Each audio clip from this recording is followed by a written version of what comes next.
చట్టపరంగా రావాలంటే ఏదో ఓవరాల్గా నీటి మాటలుగా కాకుండా ప్రధానమంత్రి ఆవాస్ యోజన పథకం కింద గతంలో పెట్టిన లబ్ధిదారుల దరఖాస్తులన్నీ రద్దు చేయబడుతున్నాయని బాపట్ల ఎమ్మెల్యే వేగేసిన నరేంద్ర వర్మ తెలిపారు. ఇప్పుడు తప్పనిసరిగా కొత్తగా లబ్ధిదారులు దరఖాస్తు చేసుకోవాలని కోరారు.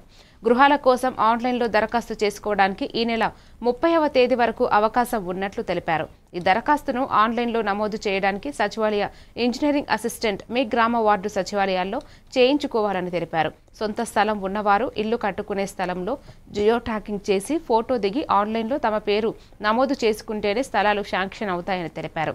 ఇల్లు కట్టుకునే లబ్ధిదారులకు రాష్ట్ర ప్రభుత్వం తరపున పాలసీని బట్టి సుమారు 75,000 నుంచి ₹1,00,000 వరకు వచ్చే అవకాశం ఉందన్నారు.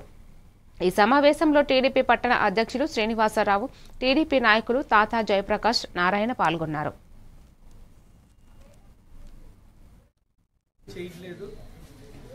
గత ప్రభుత్వంలో అప్లై చేసినవన్నీ రద్దు చేయబడ్డాయి.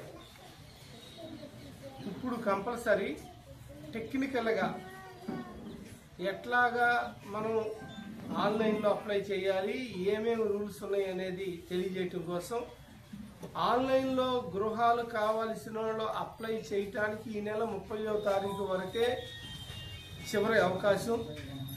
ఈ నెల 30వ తారీఖులోపు ఎవరైతే ఆన్లైన్లో అప్లై చేశారో వాళ్ళకి మాత్రమే రాబోయే 2 లేక 3 సంవత్సరాల్లో ఈ గృహాలు సంబంధించి సబ్సిడీలు అందుతాయని తెలియజేస్తున్నాం.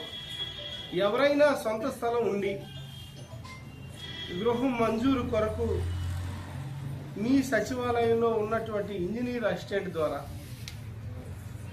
మీరు ఇల్లు కట్టుకునే స్థలంలో ఫోటో దిగి పేరు నమోదు చేయాలి.